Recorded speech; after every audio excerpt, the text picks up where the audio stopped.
말씀에 은혜가 되시길 바랍니다.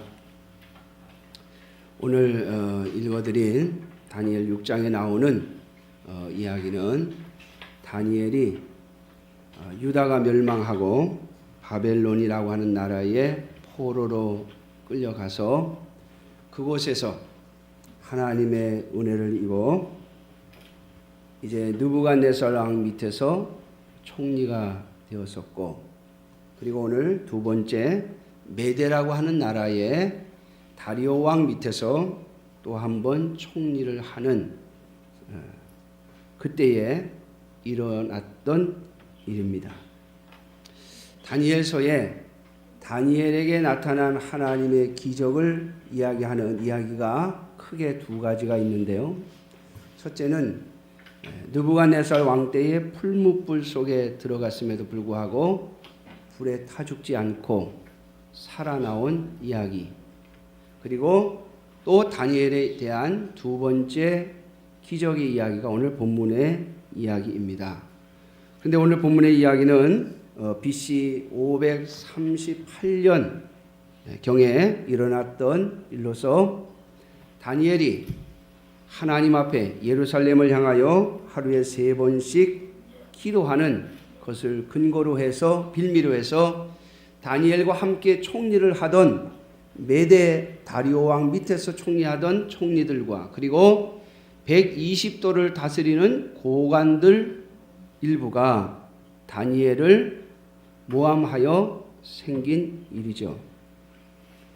자, 오늘 본문의 배경은 이렇습니다. 다리오가 왕이 되어서 이제 자기가 다스리는 나라를 120도로 나누고 거기에 120명의 도지사들, 오늘로 말하면 도지사들을 세웁니다.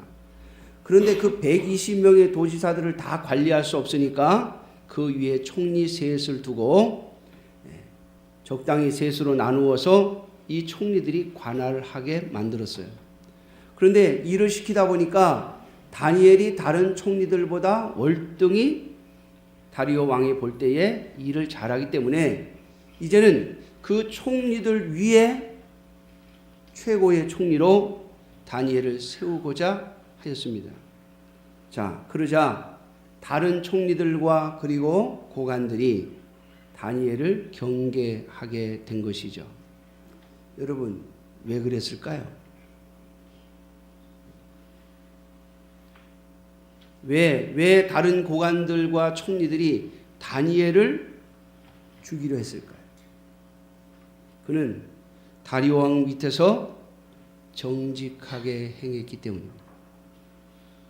오늘 본문에 보면 이 총리 셋을 세운 다리오 왕의 이유가 손해가 없게 하려고, 다시 말하면 120도를 다스리는 이 도지사들이 다리오 왕의 그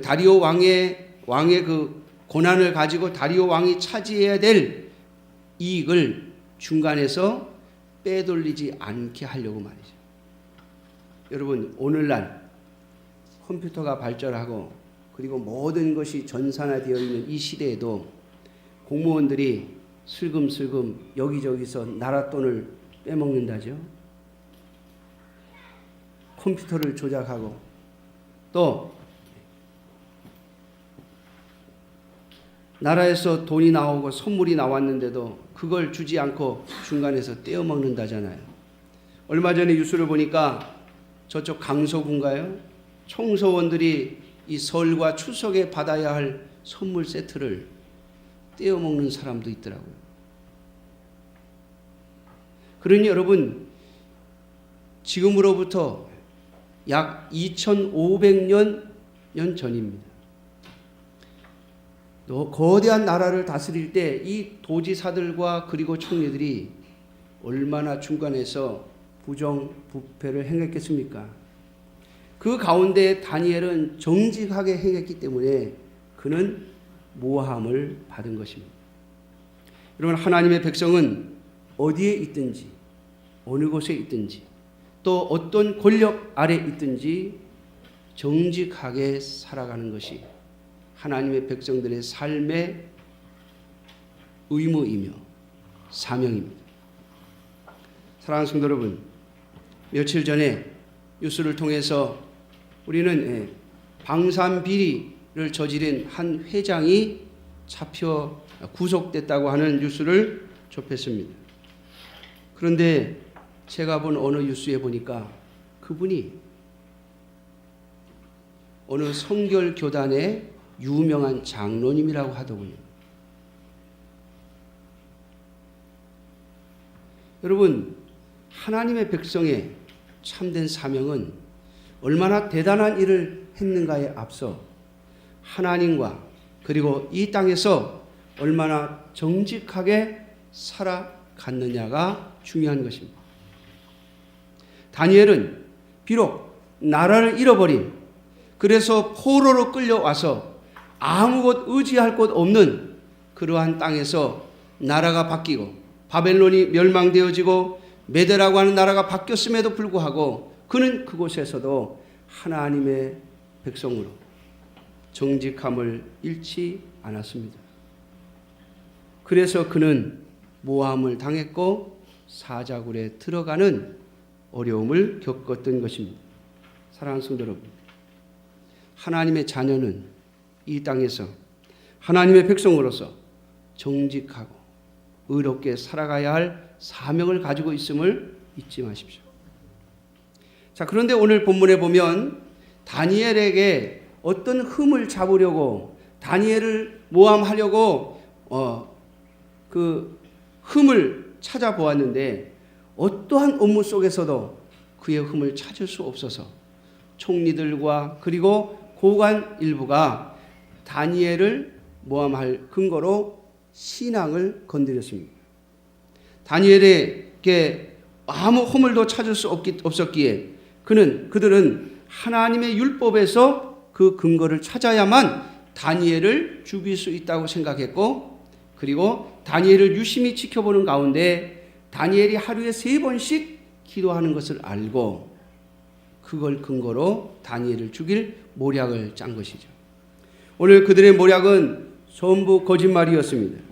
오늘 본문에 보면 이 총리 둘과 그리고 고관들이 다리오 왕에게 가서 하는 말이 나라의 모든 총리와 지사와 총독과 법관과 관원이 의논하고 왕에게 한 법률을 세우며 한 금령을 정하실 것을 구하나이다.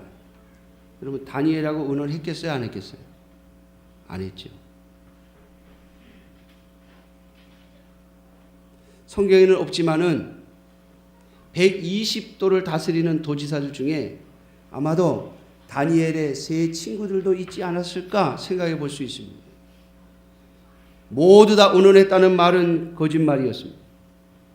그들은 다니엘을 미워하고 다니엘을 원수처럼 여기는 자들끼리 모여 전체 이름을 빌어 그들은 다니엘을 사자굴에 넣기로 한 것입니다.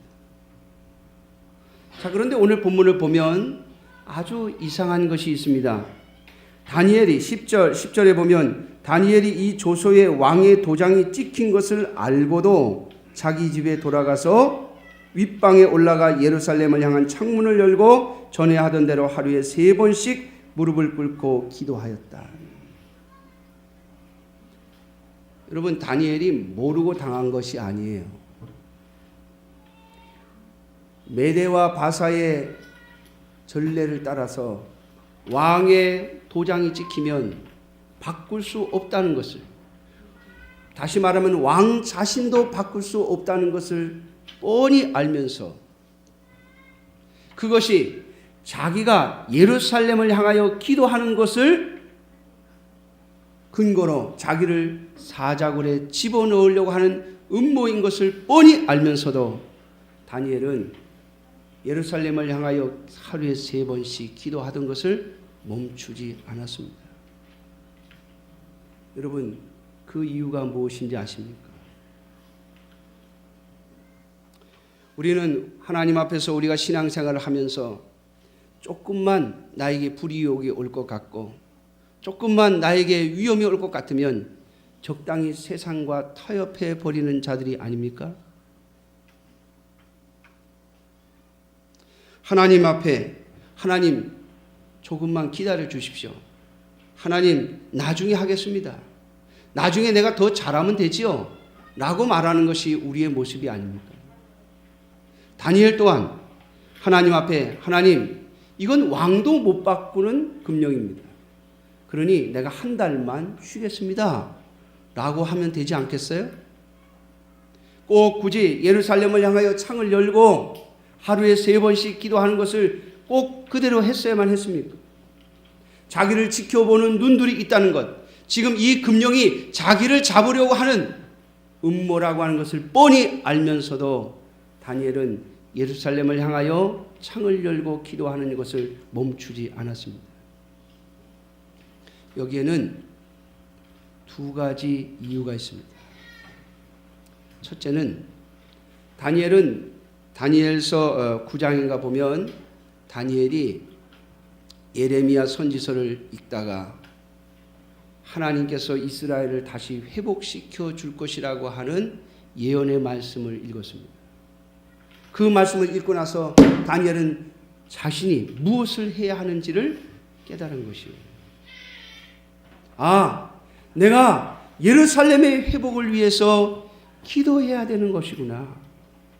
거기에 예레미야서에 보면요, 하나님께서 70년 만에 이스라엘 백성들을 다시 예루살렘으로 돌려보내실 거라고 약속하시면서 뭐라고 약속하시는가 하면요, 그래도 너희가 기도하여야 하리라 이렇게 말씀하세요. 내가 정해 주었다 할지라도, 내가 약속했다 할지라도 기도하는 자들이 있어야만 내가 그 약속을 지킬 것이다 라고 말씀하고 있거든요. 다니엘은 그 말씀을 보고서 아, 내가 예루살렘의 회복을 위하여 기도해야 하는구나 라고 하는 것을 깨달은 것이에요. 하나님의 약속을 붙잡고 기도해야 할 사명을 깨달은 것입니다. 그래서 다니엘은 이 기도를 멈출 수가 없었어요. 자신이 이 기도를 포기하는 순간 하나님의 약속은 멀어질 거라고 하는 것을 생각한 것이죠. 여러분, 우리가 하나님의 약속을 믿고 하나님의 말씀을 믿는다고 할 때 그것은 그냥 가만히 있으면 저절로 되는 것이 아니, 그 약속을 진실로 믿고 기도하는 것, 말씀을 따라 움직이는 것, 그것이 바로 저와 여러분들의 신앙이어야 할 것입니다. 다니엘은 예루살렘의 회복을 위하여, 이스라엘의 회복을 위하여 기도하는 것이 자신의 사명인 줄 알았습니다. 그래서 기도를 했는데 예루살렘을 향하여 창을 열고 하루에 3번씩 기도했어요. 자, 여러분, 예루살렘을 향하여 창을 연 것, 여기에는 예루살렘이 회복되기를 바라는 마음과 함께 이스라엘 백성들, 지금 바벨론 땅에 끌려와서 살고 있는 이스라엘 백성들이 자신이 기도하고 있다라고 하는 것을 보여주기 위함이었습니다. 그냥 몰래 기도해도 되잖아요. 그렇죠? 뭐 기도하는 걸 뭐 이렇게 드러내놓고 합니까? 뭐 기도가 자랑도 아닌데 남한테 보여주기 위해서 하는 것도 아니잖아요. 그런데 다니엘은 창을 열고 소리가 들리도록, 다른 사람들이 알아듣도록, 오늘 여기 이 메대의 2 총리들과 고관들이 다니엘을 살펴볼 때 뭔가 매일같이 반복하는 게 있네 라고 느낄 정도로, 알아차릴 정도로 공개적으로 했습니다. 왜 그런가 하면 바벨론에 살고 있는 모든 이스라엘 백성들이 보라고요. 그리고 그들도 기도하라. 여러분, 바벨론에 살고 있는 이스라엘 백성들은 예루살렘이 회복되어지고 자신들이 다시 예루살렘에 돌아갈 거라고 하는 것을 꿈에도 생각 안 했습니다. 왜? 자신들의 눈으로 볼 때 불가능해 보였거든요. 바벨론 그리고 메대와 바사라고 하는 이 나라는 너무나도 강력하고 또 군사력이 대단해서 절대로 독립운동을 할 수가 없는 거예요. 이건 이스라엘이 해방될 거라고 하는 것은 꿈에도 계산이 안 되는 일이었습니다. 그런데 누가요? 자신들의 같은 유대인으로서 이 메대와 바사에서 출세한 사람 다니엘. 오늘도 저와 여러분들도 그런 사람들에게 관심이 있잖아요. 뭐 미셸 위라든가 뭐 외국에 나가서 우리나라 국적도 아니고 미국 국적, 뭐 프랑스 국적, 독일 국적 가졌는데 한국 사람인 사람들이 뭐 하나 대단하게 하면 뭐 방송에 나고 신문에 나고 뭐 매스컴에 막 떠오릅니다. 그럼 우리는 그 사람들을 보고 막 박수 쳐요. 왜요?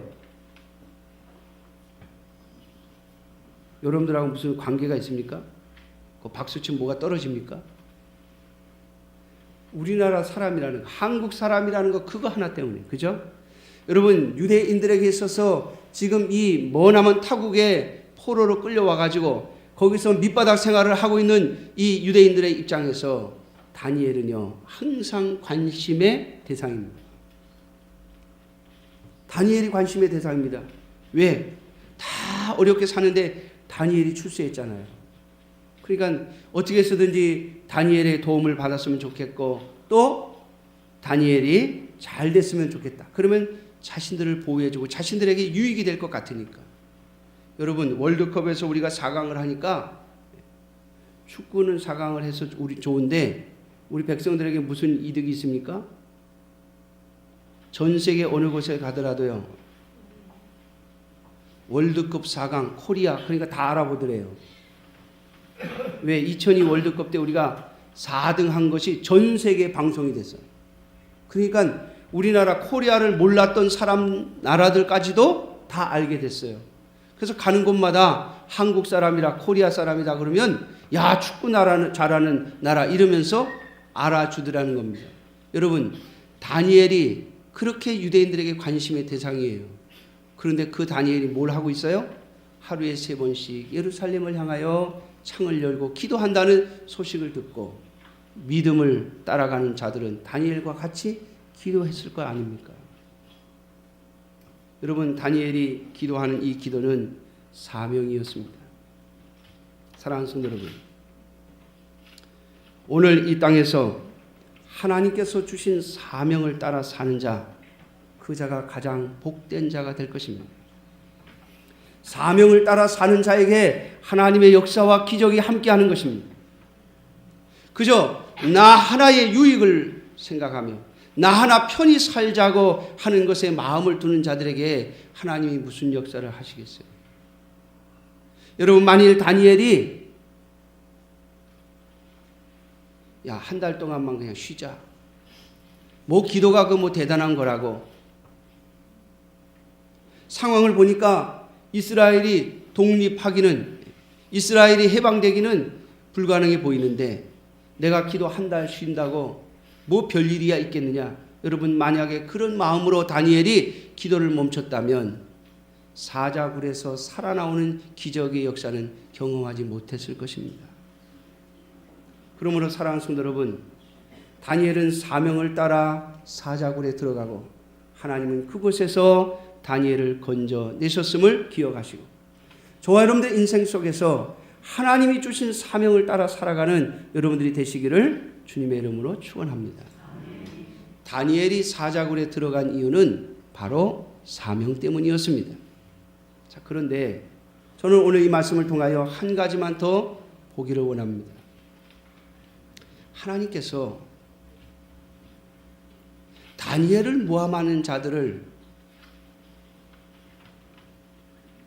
눈이 멀게 하시든지 아니면 이 다리오 왕이 좀 미리 좀 눈치채게 하셔서 그렇잖아요. 하나님이 뭐 꿈에 계시를 하시든지 좀 미리 좀 알려주셔가지고 야 다니엘을 모함하려고 한다. 네가 다니엘을 이게 사랑하고 다니엘을 아끼니까 다른 신하들이 다니엘을 모함하려고 한다. 미리 좀 알려줬으면 도장도 안 찍었을 것이고 다니엘이 사자굴에 들어가는 일도 없었을 거 아닙니까? 그런데 하나님은 그냥 가만히 내버려 두십니다. 다니엘이 사자굴에 들어가는데도 하나님은 그냥 내버려 두십니다. 여러분, 다니엘이 사자굴에 들어갈 때 하나도 겁이 안 났다고 생각하시면 여러분 오산입니다. 다니엘이 얼마나 겁이 났겠어요. 여러분. 지금 보통 사람을 죽이는 사자굴에 있는 사자들은 며칠씩 굶겨 놓습니다. 며칠씩 굶겨놔요. 여러분, 짐승은 배가 부르면 잘 해치지 않습니다. 배가 부르면. 여러분, 동물의 왕궁이나 이런 거 보시면 아시겠습니다만 사자도 배가 부르면요 옆에 양이 지나가도 안 건드려요. 자기 배가 부르면. 그러니까 이 사자굴에 넣어놓은 사자들은 전부 굶겨놓은 거예요. 그래서 뭐가 들어오면 그냥 바로. 그런데 여러분, 다니엘이 이 사자굴 으르렁거리고 하여튼 먹잇감만 들어오면 바로 물으려고 으르렁거리고 있는 이 사자굴 속에 다니엘이 들어갈 때 아니 나는 하나님이 함께 하시니까 아무렇지도 않아, 여러분 그러고 들어갔을 것 같아요? 아니에요. 다니엘도 가슴이 얼마나 두근두근 했겠습니까? 아, 내가 여기서 죽는 건가? 여기서 끝나는 건가? 아, 이렇게 해서 나는 끝나는구나. 여러분, 그런 생각이 들지 않았겠습니까? 근데 왜 하나님께서 다니엘을 그런 위험 속에 집어넣으시느냐 하는 거예요. 여러분, 오늘 우리도 하나님의 백성이며 하나님의 자녀라고 말하면서도 우리에게 어려움과 환난이 오면, 당장 위기가 오고 어려움이 오면 두려워 떱니다. 우리도 무섭습니다. 그렇죠? 그럼에도 불구하고 왜 하나님이 그냥 가만히 내버려 두셨습니까? 오늘 본문을 자세히 읽어보시면 그 이유가 있습니다. 다니엘이 사자굴에 들어간 이유가 다니엘의 입장에서는 사명이었지만 하나님의 입장에서 다니엘을 사자굴에 집어넣으신 이유가 있습니다.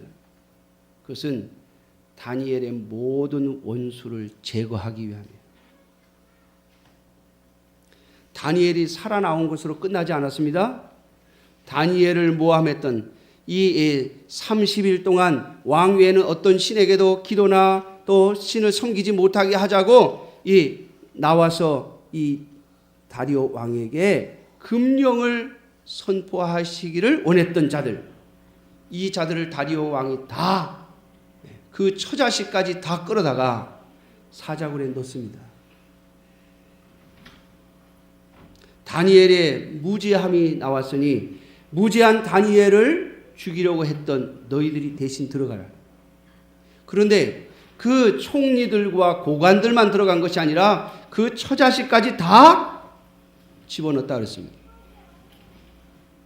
오늘 본문에 보면 사자굴에 있던 사자들이 그들의 뼈들을 다 부스러뜨렸다.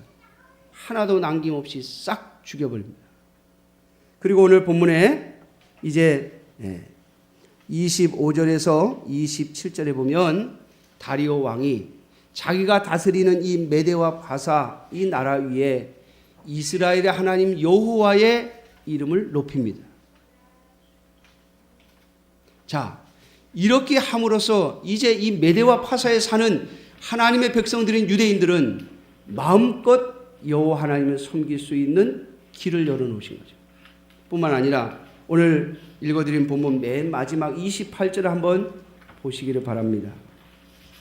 이 다니엘이 다리오 왕의 시대와 바사 사람 고레스 왕의 시대에 형통하였더라. 아멘. 다니엘을 모함하거나 다니엘을 미워해서 다니엘의 반대편에 섰던 자들을 하나님이 처자식까지 싹 없애심으로써 다니엘이 그의 생명이 끝날 때까지 다니엘을 건드리는 자가 없도록 하셨습니다. 사랑하는 성도 여러분, 하나님께서 종종 우리에게 위기를 주시고 또 어려움을 주시고 그 어려움 가운데 우리를 그냥 내버려 두실 때가 있습니다. 우리 생각에는 하나님이 좀 미리 막아주시고 미리 좀 어려움이 안 오게 하시면 안 됩니까? 하나님은 그렇게 하실 수 있음에도 불구하고 오늘 다니엘에게 그렇게 하지 않으셨습니다. 다니엘을 사자굴에 집어넣으신 이유는 그의 대적들을 전부 없애기 위함입니다. 다니엘이 앞으로 이 메대와 바사에서 그 왕들의 밑에서 총리 역할을 하는 동안 하나님은 그를 대적할 만한 자들이 없도록 미리 싹 막아버리신 거예요. 여러분 다니엘서를 읽어보면요, 처음에 느부갓네살 왕에게 뽑혀서 다니엘이 총리를 했어요. 그런데 그 다음에 벨사살이라고 하는 왕이 있을 때는요, 다니엘이 신하를 안 합니다. 총리의 자리에서 밀려나 있습니다. 어떻게 보면 총리로 뽑혔으면 좀 계속 갔으면 좋겠는데 어느 시점에 가서 총리에서 쉽게 말하면 내려앉습니다. 왕이 제거시킨 거죠. 그런데 여러분, 그 벨사살 왕이 있을 때 느부갓네살 왕이 세웠던 바벨론 나라가 망합니다. 그리고 다리오가 그 벨사살을 죽이고 자신이 왕이 됩니다. 만약 그때 다니엘이 벨사살 밑에서 신하 노릇을 하고 있었더라면 여러분 어떻게 되겠어요? 다니엘도 같이 죽이는 겁니다. 왜? 자기가 죽인 왕 밑에서 신하였던 사람 그냥 두면 됩니까? 언제 어떤 식으로 반란을 일으킬지 모르잖아요. 그런데 다니엘은 거기서 살아남습니다. 왜요? 하나님이 그 바벨론의 신하의 자리, 총리의 자리에서 잠깐 내려놓으셨기 때문입니다. 여러분, 종종 우리가 원하지 않는 자리, 또 우리가 원하지 않는 상황에 들어갈 때 사랑하는 성도 여러분, 하나님을 원망하거나 두려워하지 마십시오. 하나님은 끊임없이 다니엘을 생각하고 계셨습니다. 자, 오늘 이 말씀을 통해서 여러분들에게 말씀을 정리합니다. 사명을 가지고 살아가시는 여러분들 되시기를 주님의 이름으로 축원합니다. 내가 오늘 왜 이 자리에 있는지, 하나님이 왜 여기에 부르셨는지, 하나님이 왜 이 형편에 거하게 하시는지, 내가 오늘 나의 상황의 자리에서 무엇을 해야 하는지, 나에게 주신 사명이 무엇인지를 찾아낼 수 있는 여러분들이 되시기를 주님의 이름으로 축원합니다. 그 사명을 가진 자는 주님 앞에 쓰임을 받습니다. 주님이 그와 함께 하실 것입니다. 주님은 역사하실 것입니다. 종종 우리에게 어려운 일이 올지도 모릅니다. 하나님의 말씀대로 사는 것이 결코 쉬운 일이 아닐 것입니다. 그러나 하나님은 그 어려움과 위기를 통하여 하나님은 우리를 위하여 다른 것을 준비하고 계심을 잊지 마십시오. 다니엘의 모든 대적을 제거하신 살아계신 하나님, 이스라엘이 다시 예루살렘으로 돌아오고 하나님의 백성들을 다시 예루살렘에 돌려보내실 때까지 그 역사를 지켜보게 하시며 다니엘의 생명을 연장시키시는 하나님의 역사, 오늘 저와 여러분들이 그 역사 속에 살아가기를 주님의 이름으로 축원합니다. 기도하겠습니다.